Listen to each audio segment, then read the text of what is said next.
L'enregistrement est lancé. Oui, c'est ce que je fais. Jaya Radha Madhava Kunja Bihari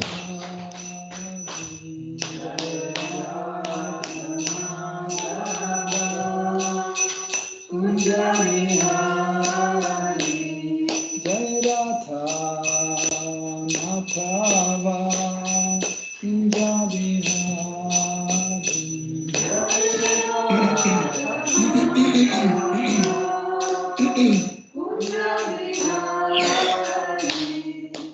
Gopi Janabalaha Girivaradhari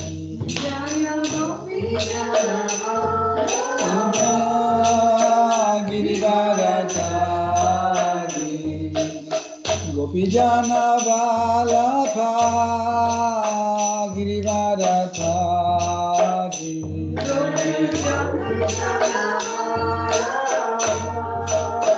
Girivaradhari Yasodhanandana Brajajanarandana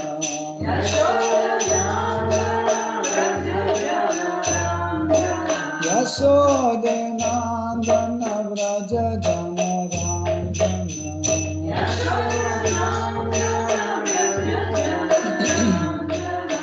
Yamuna Tira Vanachari Vanachari Yamuna Tira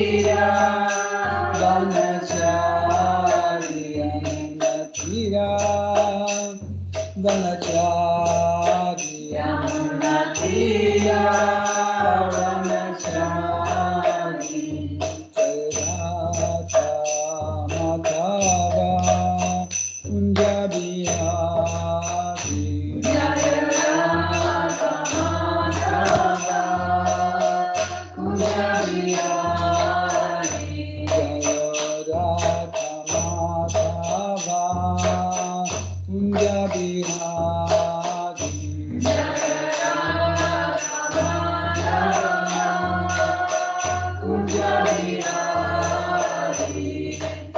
Gopi Janabalaha Girivaradhari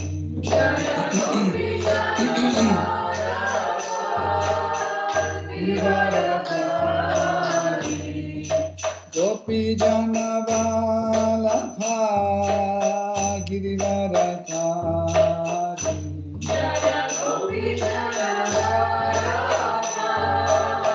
Girivaradhari Yasodhanandana Brajajanarandana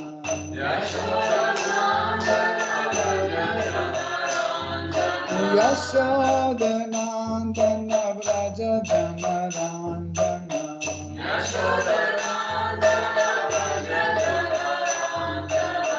Yamuna Tira Vanachari Yamuna Tira Vanachari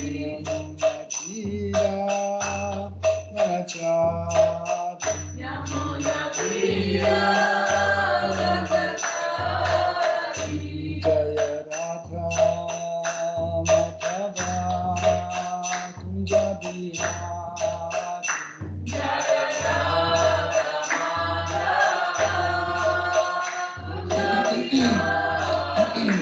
Jaya Radha Madhava Kunja Bihari Jaya Radha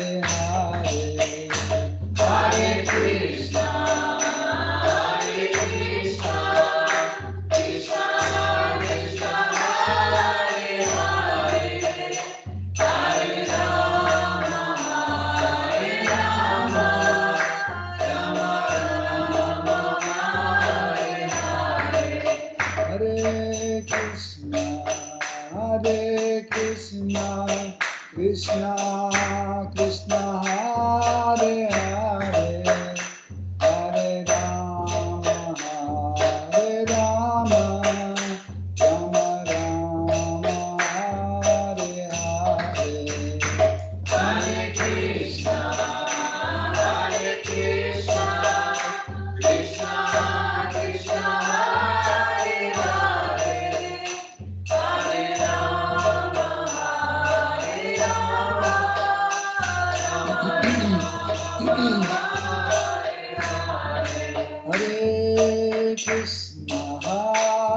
Hare Krishna, Krishna Krishna, Hare Hare, Hare Rama, Hare Rama, Rama Rama, Hare Hare. Hare Krishna, Krishna Krishna, Hare Hare, Hare Rama, Hare Rama, Rama Rama, Hare Hare. Jai Jai Shri Shri Radha Shri Shri Jai Jagannath Shri Baladev Shri Bhakti Subhadra Shri Jagannath Swami Patita Jai Shri Shri Nitai Shri Shri Bhakti Chandra Tadathara Shivasati Gaura Bhakta Linda Ki Jai Jai Sitaram Lakshman Hamanam Bharata Shatrugna Yudhya Ram Ki Jai Shri Shri Radha Govinda Ki Jai Tulsi Maharani Bhakti Devi Ki Jai Shri Shri Gauranga Nitai Gosai Ki Jai Shri Shri Gaur Nitai Ki Jai Shri Saraswati Devi Ki Jai Shri Guru Parampara Ki Jai Shri Prabhupada Ki Jai Toute gloire aux dévots assemblés.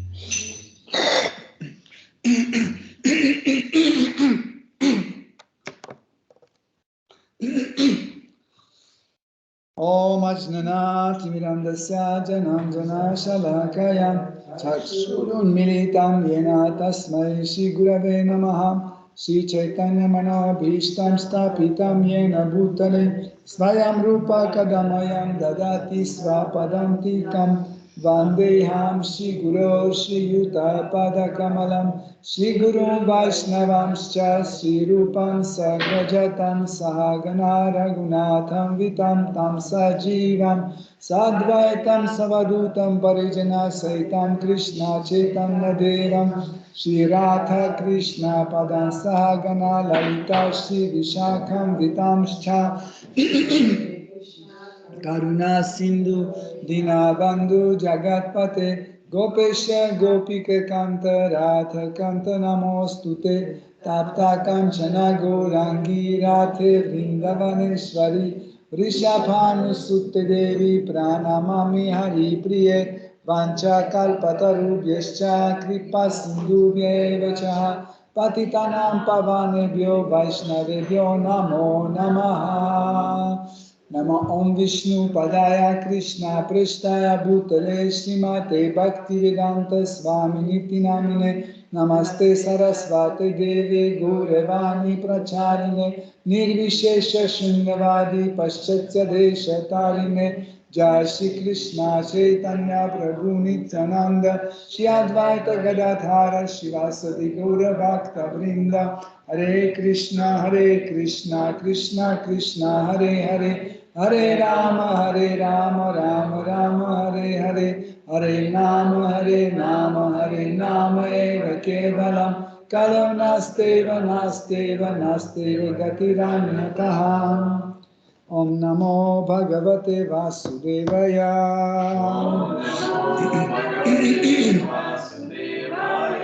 Om Namo Bhagavate Vasudevaya Om Namo Bhagavate Vasudevaya Hare Krishna, chers dévots, bienvenue à Yoga Lyrique. Aujourd'hui, nous allons étudier les versets que nous avons lus la semaine dernière, parce que, comme je vous ai dit, ces versets peuvent prendre beaucoup de temps, hein, parce qu'il s'agit de l'apparence de Seigneur suprême. décrite par Seigneur Shiva. Donc, Srimad Bhagavatam, 4e chant, 24e chapitre, les versets 47-48.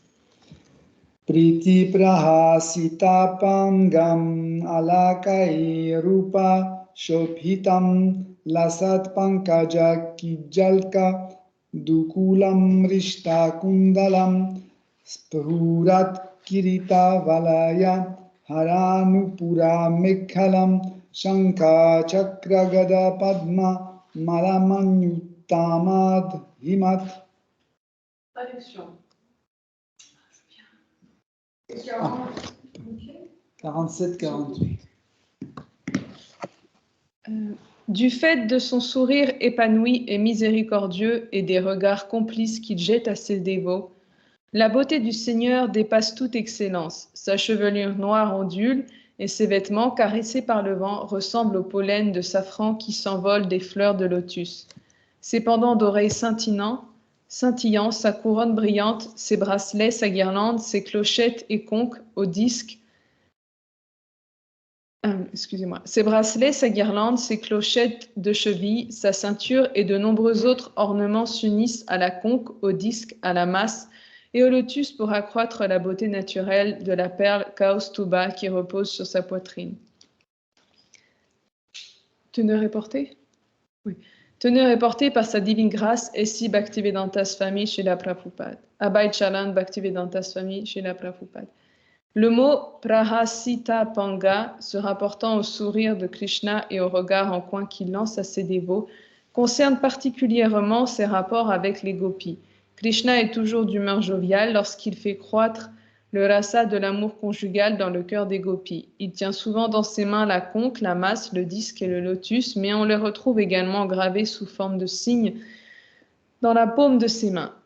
La chiromancie nous apprend en effet que les symboles de la conque, de la masse, du lotus ou du disque sont apparents dans les paumes des grands personnages et qu'ils sont plus particulièrement l'apanage du Seigneur suprême. Merci. Donc comme nous sommes dans l'épisode où Seigneur Shiva, il introduit dans le savoir spirituel les pracheta. Donc, autrement dire, il donne la connaissance spirituelle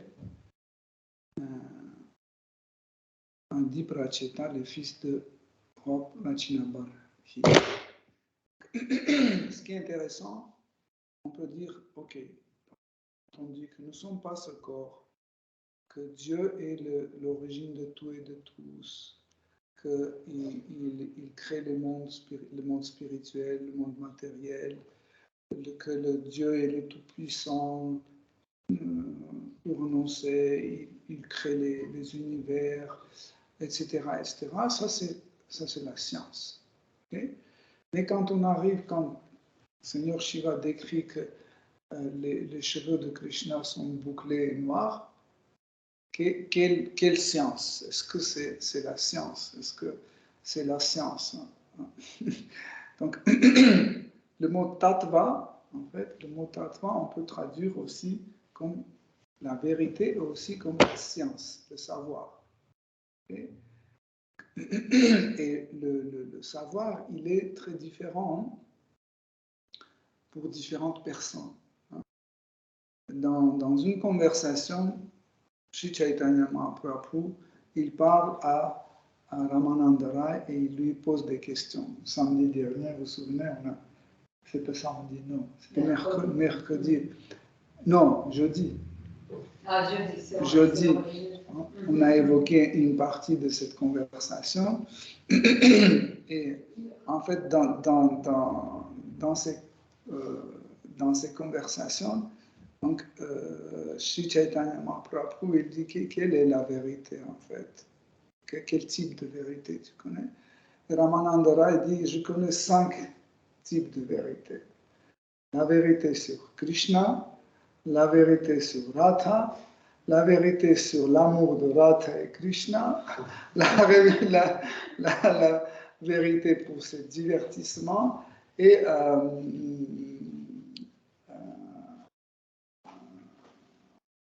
et la vérité sur leur... Non, attends. Ça va venir. Bon, il dit, j'ai ces 5 vérités. Et ce qui est extraordinaire, en fait,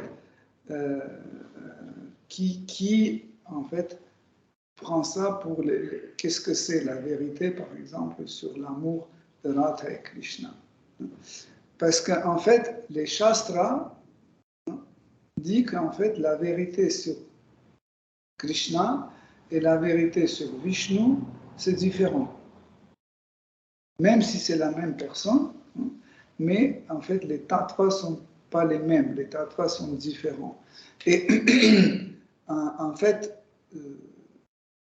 Srila Prabhupada et les autres acharyas, ils décrivent qu'en fait, l'apparence de Shri Krishna, pas de Vishnu, pas de Narayana, etc. L'apparence de Shri Krishna, c'est quelque chose qui est particulier, c'est une connaissance particulière des habitants de Vraja. Par exemple, dans le christianisme, quand on parle de Dieu, en général, personne parmi les chrétiens ne parle pas de son apparence. On dit que Dieu est miséricordieux, il est tout-puissant, il punit, il récompense, etc., etc. Mais personne ne parle de sa beauté, de ses vêtements, etc. Pourquoi? Parce que dans le christianisme, cette race, Mathura Bhava, l'humeur de la douceur sucrée, n'existe pas dans ces religions, ni dans le christianisme, ni dans l'islam, ni dans le bouddhisme. C'est pour ça qu'en fait, à cause de ça, l'apparence de Seigneur suprême n'est pas traitée. Même quand on parle de l'apparence de Seigneur suprême pour les gens qui sont dans Aishwarya Prava, dans l'humeur de révérence, de grandeur de Seigneur, etc., n'est pas la même connaissance que quand on parle de l'apparence de Shri Krishna, fils de Yashoda et de Nanda Maharaj à Vrindavan.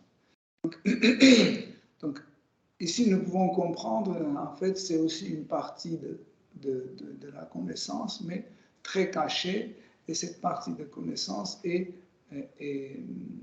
vraiment réservée aux gens qui ont cette humeur. Il y a une autre particularité que la beauté de Krishna n'est pas la même dans toutes ses formes. Ce n'est pas les mêmes. Hein. Nous ne pouvons pas dire que la forme de Narayana à 4 bras est privée de la douceur. Hein. Par exemple, sur Sri Ishopanishad, à l'époque, il y avait une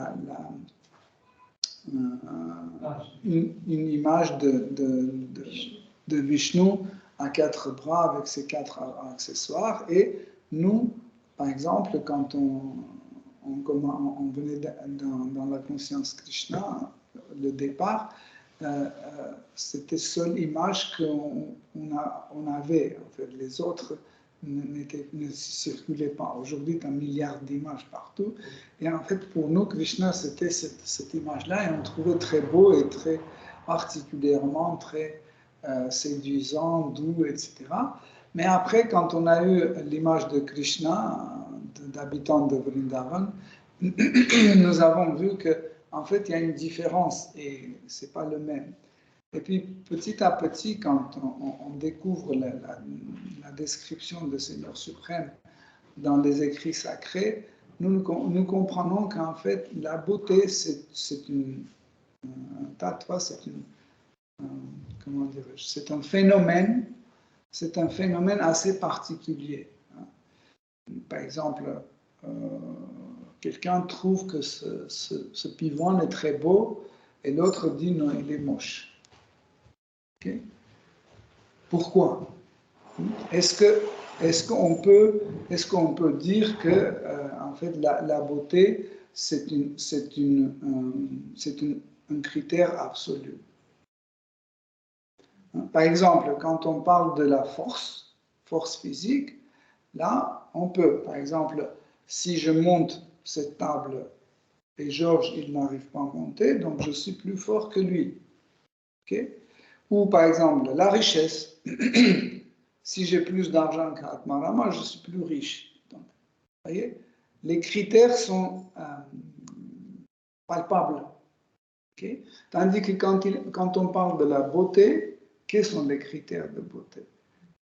Par exemple, tu dis, les critères de beauté, le nez doit être tout droit, etc. Mais non, on voit les gopis avec le nez comme ça, mais fantastique, tellement belle. Donc, ce n'est pas la forme. Alors, c'est quoi? Quels sont les critères de beauté? En fait, depuis mon enfance, en fait, c'était le sujet qui m'intéressait toujours.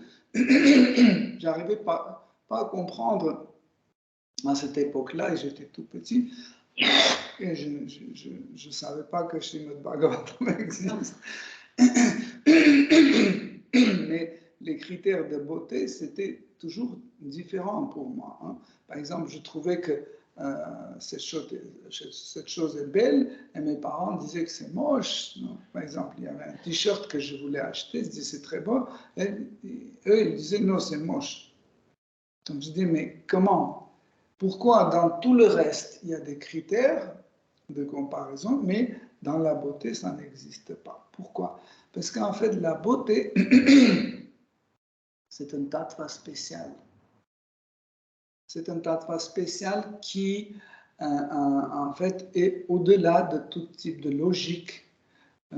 C'est une tattva, hein, c'est une substance qui est au-delà de toutes sortes de mesures, etc.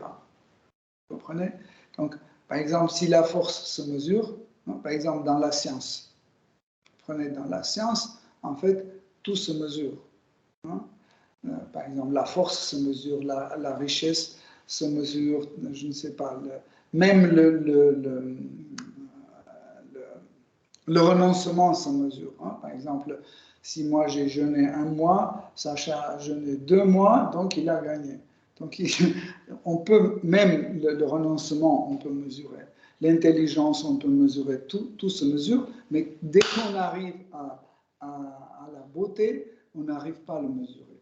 Pourquoi? Parce que les critères sont très particuliers. Et c'est pour ça qu'en fait, la beauté est en fait le stimule, la beauté de Krishna, qui est le stimule qui fait bouger en fait tout dans Vraj, dans Vrindavan. Ça, c'est extraordinaire. Mais il y a un dicton en anglais, il dit que la beauté est dans les yeux de celui qui voit. Ça, c'est important de comprendre. Hein? Et si nous analysons, on va voir que, en effet, toutes les formes de Krishna sont belles. Hein? Même quand Krishna arrive sous la forme d'un sanglier ou d'un cygne ou Nrisimha ou autre, toutes ces formes sont belles, mais chaque beauté, en fait, est née de certaines choses, hein, de certaines choses lesquelles font impression à celui qui regarde. Okay? Par exemple,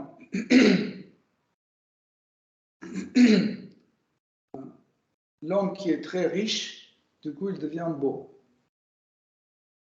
Pour certaines catégories des gens. Pour certaines catégories. Pourquoi j'ai souligné ça? Pour certaines catégories, c'est pour ceux pour qui l'argent a le plus de valeur. Plus de valeur, plus de beauté. Vous comprenez? Ou par exemple, je ne sais pas, un sportif, hein, un boxeur, hein, qui est très fort, très musclé, etc., qui gagne les combats, etc., du coup, il devient beau dans les yeux de celui pour qui, en fait, la force physique, le boxe, etc., a une valeur plus importante que les autres qualités de l'homme. Vous comprenez? Donc, comme ça, nous pouvons comprendre que la beauté de Narayana, la beauté du Seigneur Narayana, vient de ce Bhava, Aishwarya Bhava, de la grandeur du Seigneur. Du coup, ça devient très, très beau. Par exemple, prenez la chute de Niagara. Okay? Tout le monde prend l'avion, ils font des kilomètres pour aller voir cette chute de Niagara. Okay? Wow, c'est extraordinaire, etc. Mais imaginez, vous avez la même chose chez vous, mais d'une hauteur 50 cm. La même chose, la même chute, mais 50 cm. Du coup, il n'est plus beau. Pourquoi? Parce que c'est petit. C'est ça qui est drôle. Hein? Donc, ici, c'est la grandeur qui forme la beauté.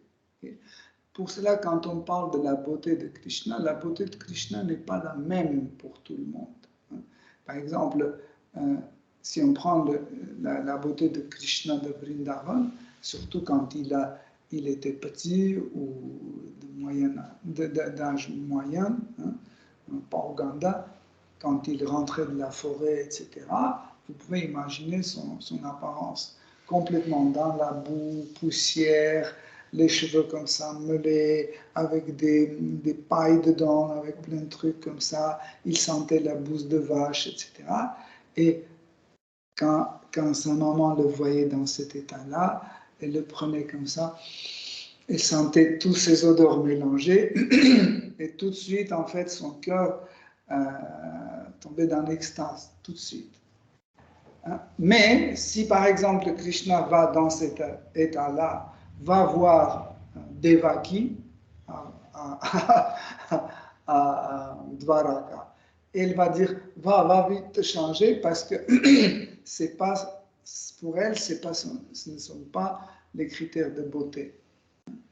Déjà, l'odeur de la bouse de vache, en fait, pour eux, c'est quelque chose étrangère. Pourquoi? Pas seulement parce que c'est une mauvaise odeur, non. C'est parce que ils savent, Vasudeva et Devaki à Dvaraka, ils savent que Krishna est très attaché à Vrindavan. Donc, cette odeur va les rappeler et rafraîchir les mémoires de Vrindavan, et il va vouloir nous quitter et aller vivre à Vrindavan. C'est pour ça que tout type de conversation sur Vrindavan, sur les Gopa, Gopi, etc., en fait, à Dvaraka, c'est à éviter. Dès que quelqu'un commence à parler de Vrindavan, tout de suite, quelqu'un d'autre, il dit, ouais, écoutez, aujourd'hui, Krishna a une réunion dans cette salle-là, il faut que vous venez. On coupe. Parce que ce genre de conversations ne sont pas dans l'humeur de Dvaraka. Hein. Par exemple, quand Rohini est venue avec Krishna, hein, et avec Balaram et Nanda Maharaj, quand Krishna et Balaram sont venus à Mathura pour tuer les Kamsa et les autres démons. Donc au départ, elle était très cœur ouvert, Rohini, elle commençait à parler de Yashoda, elle disait, vous ne savez pas comment Yashoda aime Krishna, etc. Et tout de suite, tout le monde était comme ça, très froid, etc. Elle changeait de sujet tout de suite. Et elle a compris que ce n'est pas leur humeur. Donc il ne faut pas là-bas parler de ce genre de choses. En fait, ce sont des critères, encore une fois, immesurables. Hein, et ils sont liés fortement aux critères, hein, que chaque dévot a par rapport à Krishna. Donc les critères en fait de la beauté, ce sont les critères radicalement différents des autres critères. Hein. Par exemple,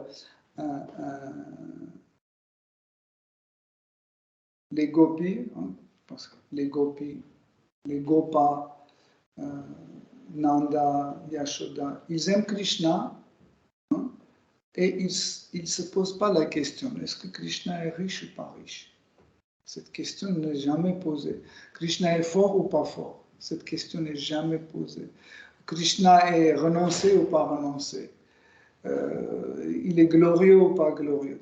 Ce genre des choses, en fait, ces critères, en fait, ne sont pas dans leur humeur.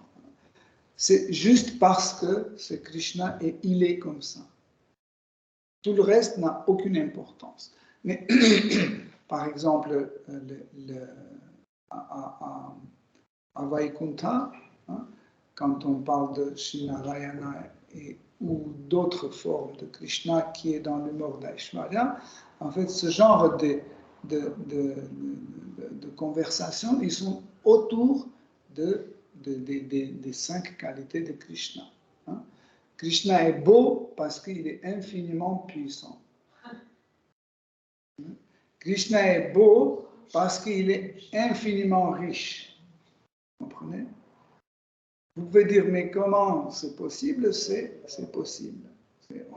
On a donné l'exemple comment la chose peut changer en fait des sentiments de quelqu'un. Hein. Par exemple,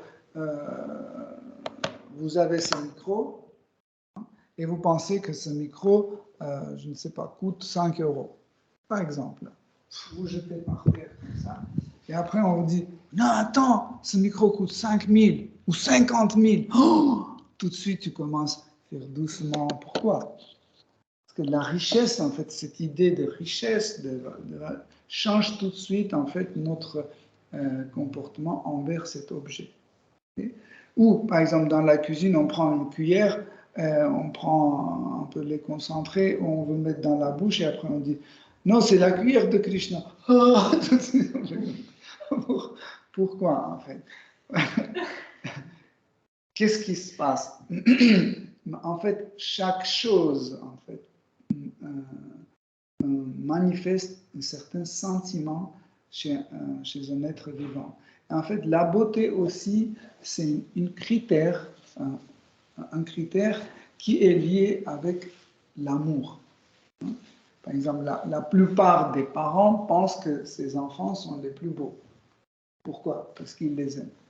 Moi, je pense que ma femme est la meilleure dans le monde entier. Et elle est la plus belle, etc. Pourquoi? Parce que je l'aime. C'est normal. Mais est-ce que tout le monde partage la même opinion? Non.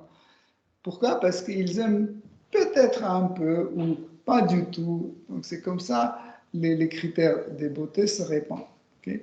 Pareil, en fait, pour Krishna, les critères de beauté sont différents. Là, dans ces versets que nous avons lus tout à l'heure, Seigneur Shiva, voyez, il donne certains critères qui sont un peu communs pour tout type de dévot et certains qui ne sont pas communs pour tout type de dévot. Par exemple, les Shastras disent que Krishna est beau, ça c'est une qualité de Krishna, mais aussi il y a une autre qualité de Krishna, il est très beau.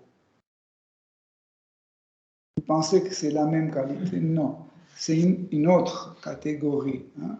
Et si vous dites Krishna est infiniment beau, ça c'est encore une autre catégorie de beauté. Ce n'est pas la même beauté renforcée. Non, c'est une autre type de beauté. Et les Shastras disent que, mais le plus beau, c'est le visage de Krishna. Et encore plus beau, c'est son sourire. Donc, vous voyez, ils ne disent pas que les yeux ou le nez. Le plus beau, c'est le sourire de Krishna. Mais en fait, ce sourire, on peut trouver et chez Sri Narayana, on peut trouver même chez Nrisimhadev.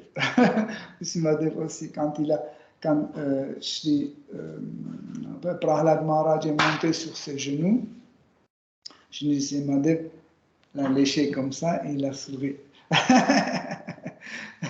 Il a souri parce que, en fait, même quand Krishna est venu comme sanglier, Varahadev, là aussi, à un moment quand il portait sur ses défenses, il portait la terre dans laquelle, à ce moment-là, se trouvait Srimati Radharani. En fait, elle s'est incarnée dans la terre pour participer dans ce divertissement. Et la terre a demandé, où tu m'amènes? Parce que s'il y avait l'eau partout, elle dit, où tu m'amènes? Il n'y a nulle part. Où est-ce que tu m'amènes? Elle était intriguée un peu. Et c'est là, Shivarahadeva a souri et il a fait apparaître, lointain, il a fait apparaître l'image de Vrindavan. Il dit là-bas.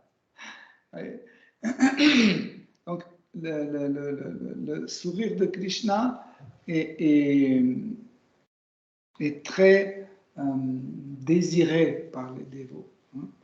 Et vous voyez, derrière moi, il y a Jagannath qui sourit tout le temps. Mais toujours, ce sourire est différent. Chaque fois, ce sourire concerne un lila, un divertissement. Et chaque sourire, c'est une manifestation d'un divertissement précis. Donc, mais on peut dire qu'en fait, ça c'est un élément commun pour tout le monde, pour ceux qui sont dans Aishwarya Rasa ou dans Mathurya Rasa, peu importe. Pour les 5 rasas, il est toujours présent, même pour ceux qui sont dans Shanta Rasa, il adore, il aime bien voir en fait cette sourire. Okay? Mais il y a par exemple un autre élément, c'est comment Krishna regarde ses dévots comme ça, avec coin de ses yeux comme ça. Et Srimad Bhagavatam décrit que en fait, les yeux de Krishna sont comme des papillons, ils ne restent pas sur la même place. Il ne regarde jamais avec un regard fixe. Ses yeux toujours cherchent. Il dit, à Vrindavan, vous ne pouvez pas regarder ses yeux en direct longtemps, parce que ses yeux cherchent les gopis tout le temps. Ils sont comme les oiseaux, comme ça, tout le temps, ils se déplacent, ils regardent des choses à la fois, tac, tac, tac, tac, comme ça. Donc, ça, par exemple, cet élément n'est pas vraiment le même. Sur tous les dévots, ils regardent, mais, par exemple, sur ces bien-aimés des gopis, ils regardent comme ça, avec le coin des yeux, d'une façon plus particulière. Et en fait, ce regard fait Krishna encore plus beau. Ce qui est intéressant, vous trouvez toujours dans la description de Krishna, vous trouvez souvent le pareil au lotus. Okay? Mais en réalité, si vous allez vraiment dans les textes, en réalité, ce n'est pas les yeux de Krishna qui sont pareils au lotus, c'est le lotus qui est pareil comme les yeux de Krishna. C'est pas... Vous comprenez? Parce qu'en fait, le lotus, il est très beau, il est très gracieux, etc. Mais en fait, il a reçu cette beauté des membres du corps de Krishna. Toute la beauté, en fait, qui existe, Krishna dit dans la Bhagavad Gita, « Oh Arjuna, toutes ces belles choses que tu vois émanent d'une petite étincelle de mon excellence, de ma beauté. » Et donc, en fait, cette forme, la beauté de lotus, vient de la beauté de Krishna. Donc, on peut dire le lotus pareil comme les yeux de Krishna. Mais, en fait, pour la plupart des gens, c'est plus compréhensible quand tu dis, en fait, les yeux de Krishna sont pareils au lotus. Donc,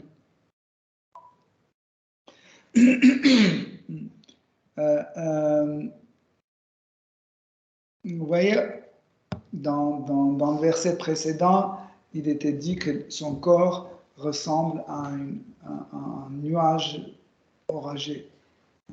Pourquoi, en fait, on compare souvent avec le nuage orageux et pas avec une autre chose noire. En effet, parce que la particularité du corps de Krishna, c'est qu'il émane la lumière. En général, toutes les choses noires, il absorbe la lumière. Par exemple, même si vous prenez une ampoule et vous le peignez en noir, et après quand vous allumez, il n'est plus noir. Vous voyez? Tandis que Krishna, il reste noir, mais il émane la lumière de lui-même. En fait, la particularité du corps de Krishna qu'il ne reflète pas. Okay? Bon, entre guillemets, il est mat, on peut dire. Mais ces parties brillantes, c'est ses ongles, sur les pieds et sur les mains.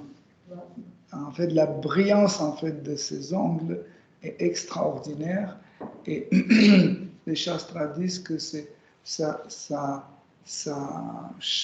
brillance de ces ongles chasse le tamas dans le cœur de ces dévots. Donc, quand j'ai lu ça la première fois, je me suis dit, mais pourquoi le tamas dans le cœur? Quel tamas le cœur d'un dévot peut avoir, hein, si c'est un dévot. En fait, ceux qui pensaient toujours que la connaissance spirituelle s'arrête là où commence la description de beauté, en fait, ça c'est le tamas. Quand ils pensent que la beauté n'a aucune importance, la science spirituelle, c'est jusque la beauté de Krishna.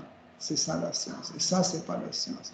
Et là, Krishna envoie cette lumière dans le cœur de son dévot et le tamas qu'il avait le dévot en pensant que il faut juste savoir que nous ne sommes pas ce corps, etc., etc. En fait, le tamas part avec cette brillance de la beauté de Krishna.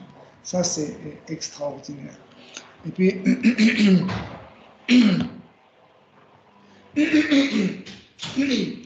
si vous vous souvenez, en fait, nous avons parlé une fois des vêtements de Krishna. Hein. Ici, Seigneur Shiva décrit qu'en fait, sa taille et ses jambes ont couvert d'un trottis jaune comme la poudre de safran. Très brillant. En fait, des fois vous avez les citrons très très jaunes, intensivement jaunes, un peu plus chaud. Vous pouvez imaginer.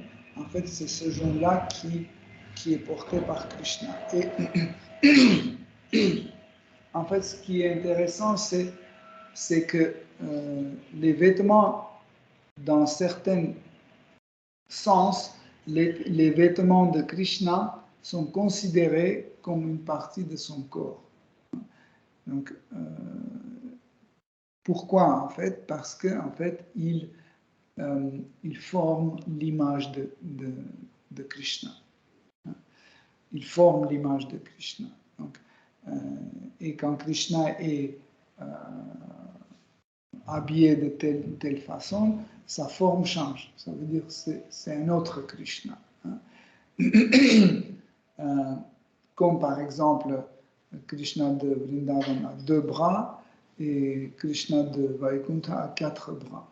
Okay? Donc en fait, il y a quelque chose de plus sur son corps. Donc les vêtements aussi, les bijoux qu'il porte, la pierre kaustuba, les guirlandes, etc., ne sont pas les mêmes. Hein. Par exemple, les guirlandes que Seigneur Narayana porte, ils sont des guirlandes faites de fleurs, entre guillemets, cultivées. C'est comme on achète chez les fleuristes des roses cultivées, je sais pas, des très ashwada, standards, tous de la même taille, etc., etc. tandis que les guirlandes de Krishna, à Vrindavan, c'est Vanamali.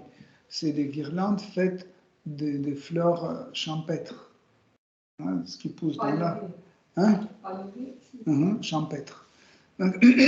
C'est des petites fleurs, des joncs bleus différents, des pissenlits, des machins, des trucs comme ça. Voilà. Et les gopis, en fait, en général, quand ils font des guirlandes, ils utilisent tout type de fleurs différentes comme ça. Hein. Pas comme quand Guru arrive, on doit faire un truc avec des roses très à cheval. Donc Krishna de Vrindavan, ces guirlandes sont différents, très différents, donc très sweet, avec des messages différents.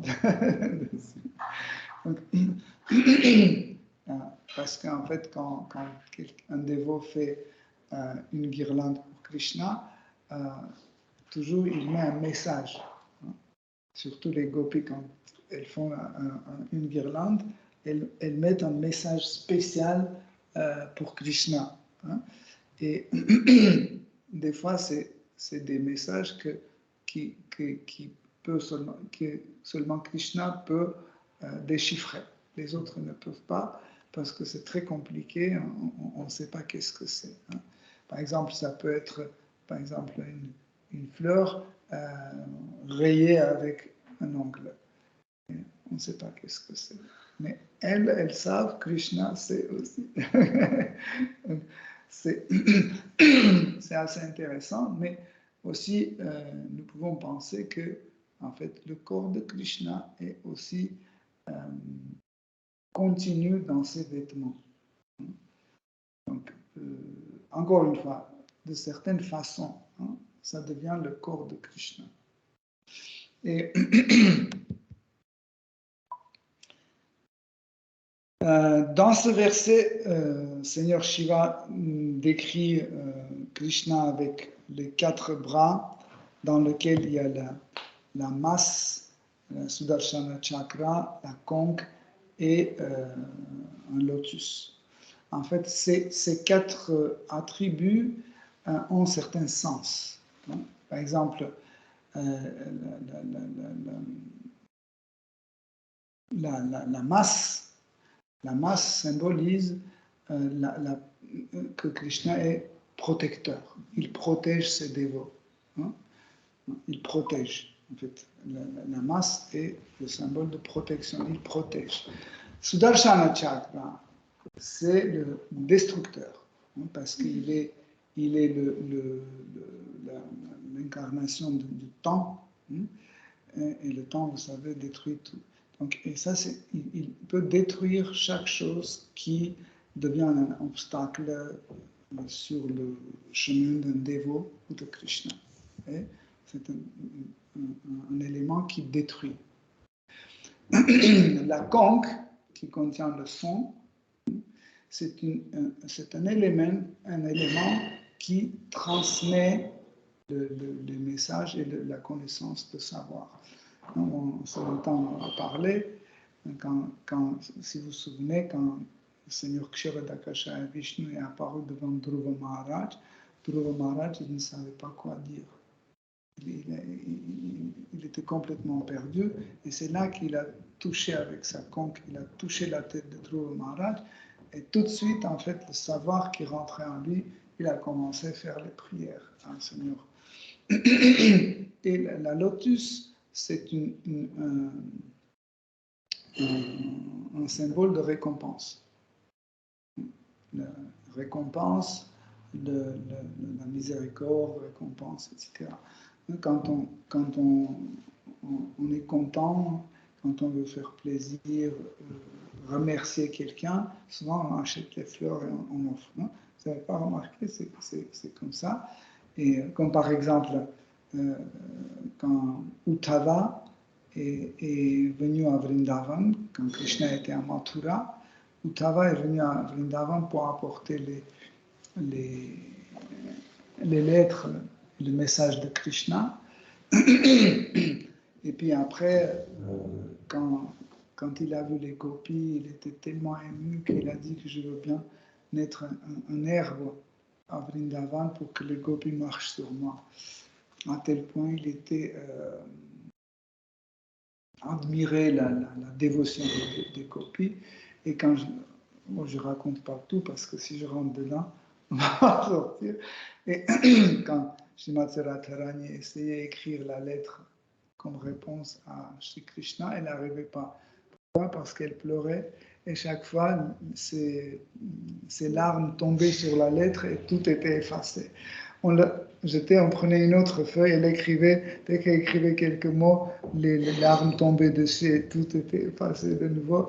Et quand Uddhava a vu ça, il a dit, bon, c'est pas grave, je vais tout transmettre à l'oral, t'inquiète pas. Et là, il a dit que ne vous inquiétez pas, cher Gopi, je vais vous emmener Krishna. Je vous promets, je vais le ramener à Vrindavan. Et Srimati Radharani était tellement contente, elle a offert à Uddhava un lotus à 1000 pétales. Donc, je donne cet exemple en fait, que chaque attribut en fait, est très important. Mais à Vrindavan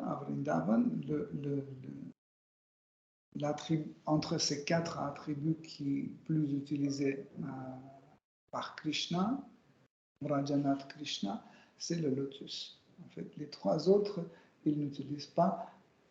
Pourquoi? Parce qu'on n'en a pas besoin. En fait, les divertissements de Krishna à Vrindavan ne nécessitent pas ces 3 accessoires, ces 3 attributs. Qu'est-ce qu'il va faire avec Sudarshan Chakra? Même, regardez, vous vous souvenez comment il a tué les démons, quand Krishna tuait les démons à Vrindavan. Il n'utilisait pas ses armes, ni la masse, ni Sudarshan Chakra. Hein? Il jouait. Il jouait comme un enfant. Ou par exemple, Akasura qui s'est mis au long du chemin avec la gueule ouverte. Le serpent sur la forme. Akasura. Et Krishna, pour le tuer, il a dit, oh, on y va. Et il rentrait dans sa bouche.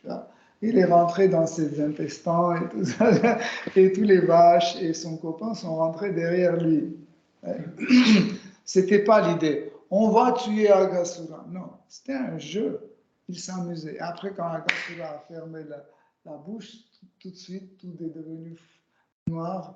Et ils ont commencé, Krishna, où nous sommes? Sauve-nous, etc. Ils n'ont pas vraiment compris où ils sont. Ils sont entrés dans la bouche d'Aghasura seulement parce que Krishna est entré. Donc, si Krishna est entré, c'est OK, on peut le suivre. Parce qu'il se sentait égal à Krishna. Donc, si Krishna peut entrer, nous aussi, on peut entrer. Et si Krishna va, absolument, on va aller. On ne va jamais se séparer de Krishna. Ils sont entrés aussi. Et comment Krishna a tué Aghasura? Il a commencé à grandir. Il a commencé à grandir. Quand il est devenu très grand, il a explosé le corps d'Aghasura.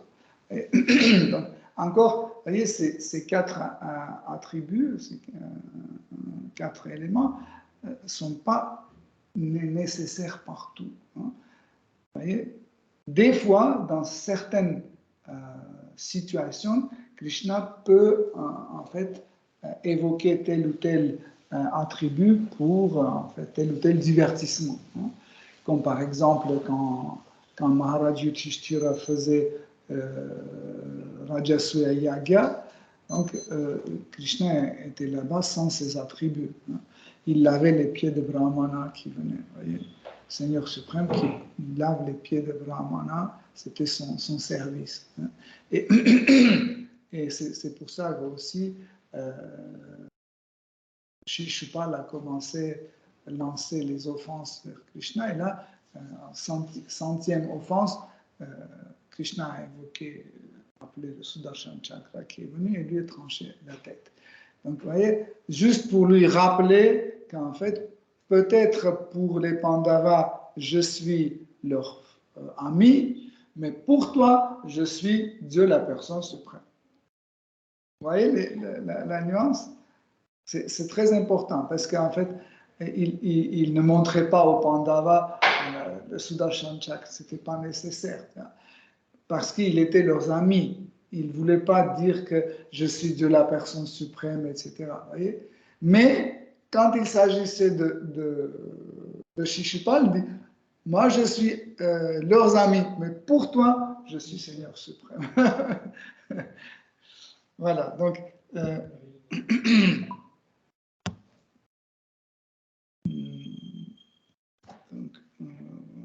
hop.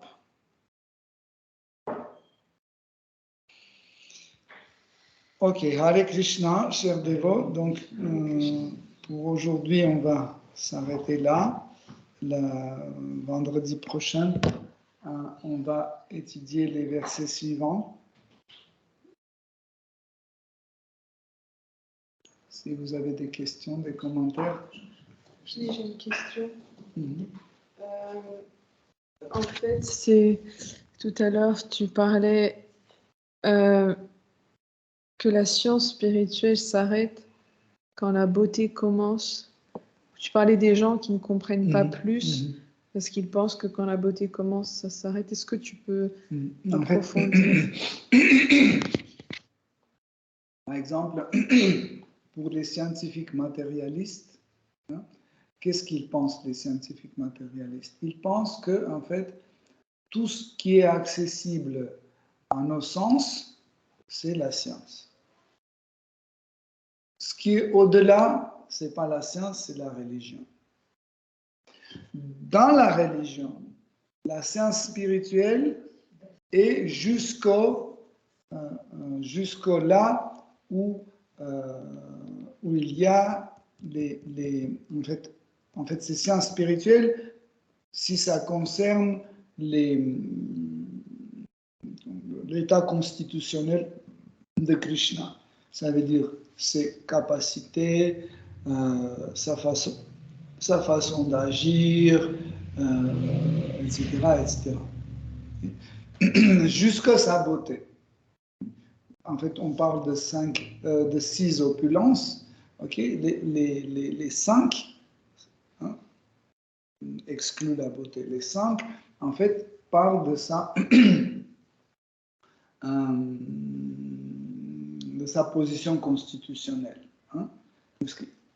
On parle de la force, ça veut dire Seigneur suprême est le plus fort. Quand il est le plus fort, il peut tout faire, etc. etc. Quand on dit qu'il est plus riche, donc en fait personne ne peut être au-dessus de Dieu parce qu'il est le plus riche dans ce sens-là. Et parce qu'il est le plus riche, il a besoin de rien, de personne, etc. En fait, on peut donner tous les critères en fait de connaissances spirituelles pour ce genre des choses, en fait, jusqu'à la beauté. Donc la beauté, pour la plupart des dévots, la beauté n'est pas considérée comme quelque chose qui est classé dans la connaissance spirituelle. Mais pour une catégorie des gens, des dévots, parmi lesquels en général se trouvent les Vrajabasi, en fait la beauté est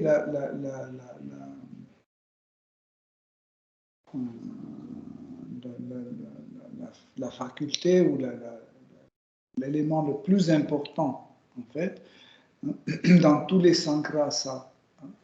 Donc, en fait, si vous voulez, tous les 5 rasas, Avrajabhumi, Avraj, sont basés sur la beauté de Krishna. Okay?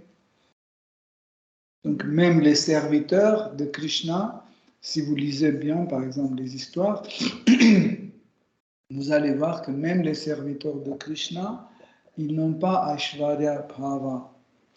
Même si on sait que la manifestation de l'Aishvarya Bhava est la plus marquée dans Dasyarasa, dans serviteur et seigneur et son serviteur. Okay? Mais à Vraj, les serviteurs de Krishna, ils ne manifestent pas cette Aishvarya Bhava, et des fois, nous n'arrivons pas à distinguer est-ce que c'est les amis de Krishna ou c'est les serviteurs de Krishna. On ne distingue pas trop. Vous voyez? Parce qu'en fait, nous sommes habitués à voir Dasarasa avec la manifestation d'Aishwarya Bhava, okay? de sentiment de révérence. Okay? Merci.